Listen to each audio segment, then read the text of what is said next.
भीम के प्रहार से दुर्योधन की जंघाओं का टूटना, भीम द्वारा दुर्योधन का तिरस्कार और युधिष्ठिर का विलाप। संजय कहते हैं, भगवान श्री कृष्ण की यह बात सुनकर अर्जुन भीमसेन के देखते-देखते अपनी बाईं जंघा ठोंकने लगे। भीम ने उनका संकेत समझ लिया, फिर वे गदा लिए अनेकों प्रकार के पैंतरे बदलते हुए रणभूमि में विचरने लगे। उस समय शत्रु को चकमा देने के लिए वे दाएं-बाएं तथा वक्र गति से घूम रहे थे। इसी तरह आपका पुत्र भी भीम को मार डालने की इच्छा से बड़ी फुर्ती के साथ तरह-तरह की चालें दिखा रहा था। दोनों ही चंदन और अगर से चर्चित हुई अपनी भयंकर गदाएं घुमाते हुए आपस के वैर का अंत कर डालना चाहते थे।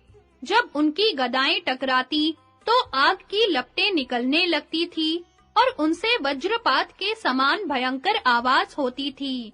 लड़ते-लड़ते जब थक जाते तो दोनों ही घड़ी भर विश्राम करते और फिर गदा उठाकर एक दूसरे से भिड़ जाते थे। गदा के भयंकर प्रहार से दोनों के शरीर जर्जर हो रहे थे। दोनों ही खून में लथपथ थे।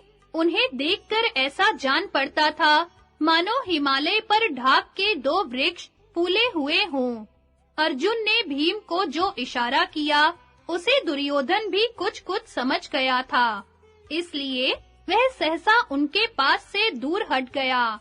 जब वह निकट था उसी समय भीम ने बड़े वेग से उस पर अपनी गदा चलाई, किंतु वह अपने स्थान से एकाएक हट गया। इसलिए गदा उसे ना लगकर जमीन पर जा पड़ी। इस प्रकार उनके प्रहार को बचाकर दुर्योधन ने भीम पर स्वयं गदा का वार किया। भीमसेन को गहरी चोट लगी। उनके शरीर से खून की धारा बह चली और वे मूर्छित से हो गए। किंतु दुर्योधन को उनकी मूर्छा का पता न चला, क्योंकि भीम अत्यंत वेदना सहकर भी अपने शरीर को संभाले हुए थे। दुर्योधन ने यही समझा कि अब भीमसेन प्रहार करेंगे, इसलिए उसने उनके ऊपर पुनः प्रहार नहीं किया। वह अपने बचाव की फिक्र में पड़ गया।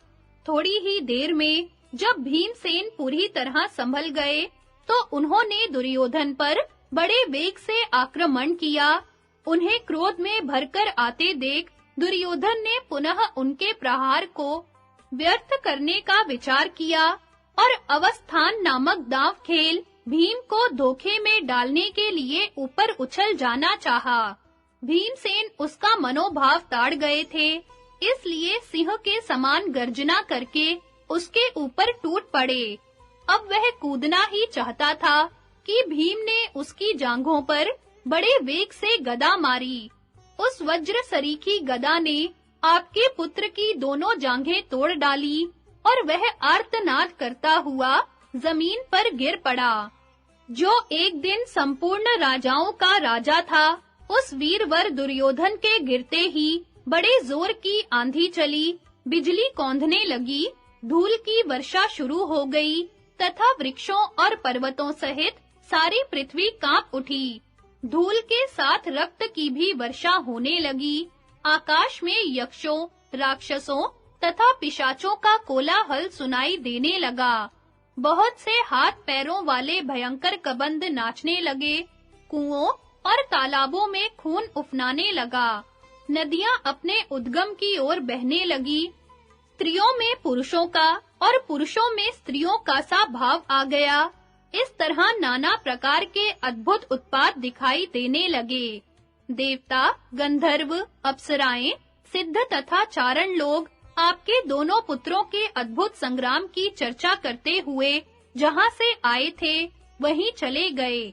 संजय कहते हैं, महाराज, आपके पुत्र को इस प्रकार भूमि पर पड़ा देख पांडवों तथा सोमकों को बड़ी प्रसन्नता हुई। तदनंतर प्रतापी भीमसेन दुर्योधन के पास जाकर बोले, अरे मूर्ख, पहले भरी सभा में तूने जो एक वस्त्रा द्रौपदी की हंसी उड़ाई थी और हम लोगों को बैल कहकर अपमानित किया था, उस उपहास का फल आज भोग ले। यों कहकर उन्होंने बाएं पैर से दुर्योधन के मुकुट को ठुकरा दिया और उसके सिर को भी पैर से दबाकर रगड़ डाला। इसके बाद जो कुछ कहा वह भी सुनिए। हम लोगों ने शत्रुओं को दबाने के लिए छल कपट से काम नहीं लिया, आग में जलाने की कोशिश नहीं की, न जुआ खेला, न और कोई धोखाधड़ी की। केवल अपने बाहुबल के भरोसे हमने दुश्मनों को पछाड़ा है। ऐसा कहकर भीमसेन खूब हंसे।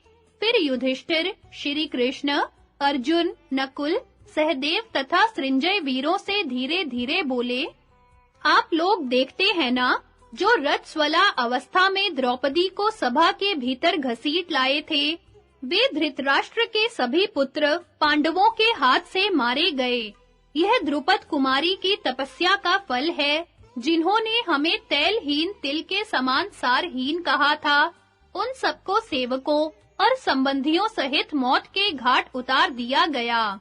इसके बाद भीम ने दुर्योधन के कंधे पर रखी हुई गदा ले ली और उसे कपटी कहकर पुनः उसके मस्तक को अपने बाएं पैर से दबाया। किंतु उनके इस बर्ताव को धर्मात्मा सोमकों ने पसंद नहीं किया।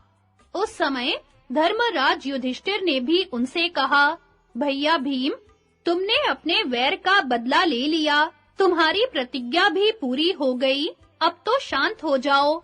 दुर्योधन के मस्तक को पैर से न ठुकराओ, धर्म का उल्लंघन न करो।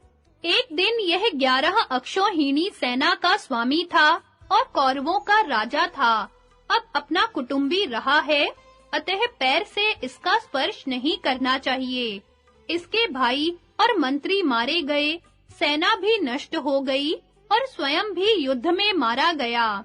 अतः यह सब प्रकार से शोचनीय है, दया का पात्र है, इसकी हंसी नहीं उड़ानी चाहिए। सोचो तो, इसकी संतानें नष्ट हो गईं, अब इसे पिंड देने वाला भी कोई न रहा। इसके सिवा अपना भाई ही तो है, क्या इसके साथ यह बर्ताव उचित था?